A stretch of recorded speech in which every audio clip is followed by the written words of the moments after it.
إذا سلسلت الأرض سلسالها وأخرجت الأرض أثقالها وقال الإنسان ما لها يومئذ تحدث أخبارها بأن ربك أوحى لها يومئذ يصدر الناس أشتاتا ليروا أعمالهم فمن يعمل مثقال ذرة خيرا يره ومن يعمل مثقال ذرة شرا يره 93 নম্বর সূরা সূরা জিলজাল।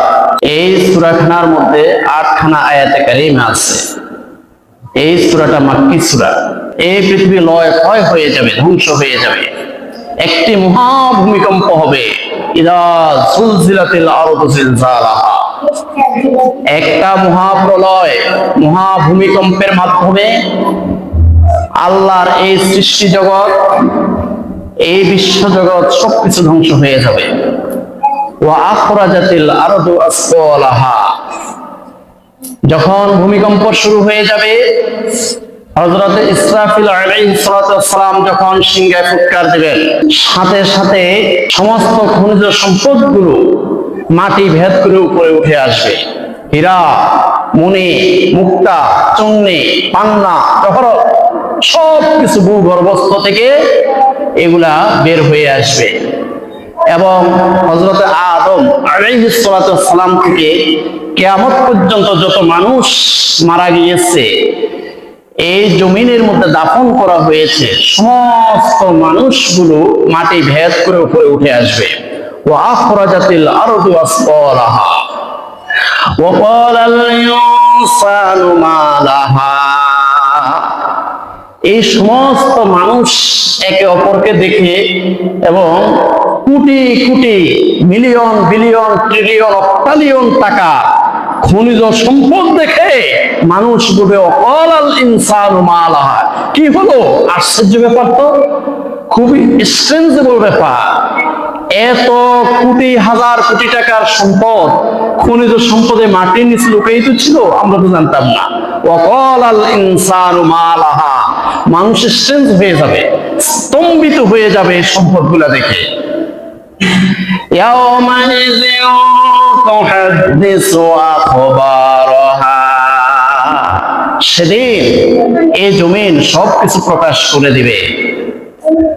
আপনি দিনের বেলায় কি করেছেন, রাতের অন্ধকারে কি করেছেন, প্রকাশ্য কি করেছেন, গোপনে কি করেছেন,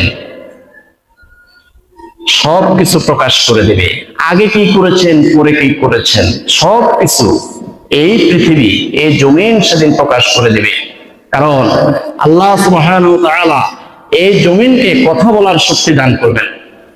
আর এই জমিন সমস্ত বৃত্তান্ত এই জমিন প্রকাশ করে দেবে।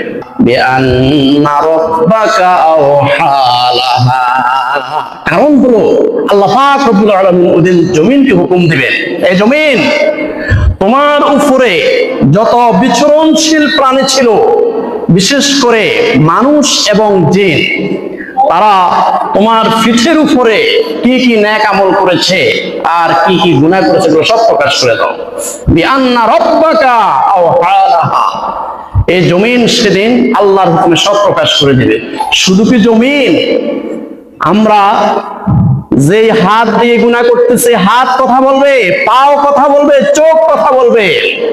আল ইয়াওমা নাখতিমু আলা আফওয়াহিহিম ওয়া তুকাল্লিমুনা আইদিহিম, আল্লাহ রাব্বুল আলামিন বলতেছে সেদিন তোমার জবানের মধ্যে তালা বন্ধ করে দেওয়া হবে, মিথ্যা কথা যেন বলতে না পারো।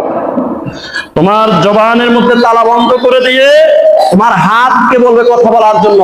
এই হাত দিয়ে কত হাজার, কত লক্ষ, কত কোটি টাকার ঘুষ তুমি নিয়েছ, কত লক্ষ টাকার সুদের কারবার করেছ, এই হাত দিয়ে কত গুনাহ করেছ। এই হাত সেদিন আল্লাহর এজলাসে দাঁড়িয়ে দাঁড়িয়ে কথা বলবে। আলিয়াউমা নাখতিমু আলা আফওয়াহিহিম ওয়া তুকাল্লিমুনা আইদিহিম। এই পাও সেদিন কথা বলবে আল্লাহর এজলাসে। এই পাও দিয়ে হেঁটে হেঁটে কত গুনার কাজে গিয়েছো, কত সিনেমা হলে গিয়েছো, কত পাপের কাজে গিয়েছো, কত চুরির কাজে ডাকাতির কাজে গিয়েছো, এই পাও সেদিন কথা বলবে। আল্লাহ পাক রব্বুল আলামিন বলেন ইয়াউমা ইযিন তুহাদ্দিসু আখবারাহা বিআন্না রাব্বাকা আওহা লাহা। হাসরের ময়দানে এই জমিনকে আল্লাহ পাক জবান শক্তি দান করবেন। এই জমিন সেদিন সবগুলো বৃত্তান্ত সেদিন উপস্থাপন করবে।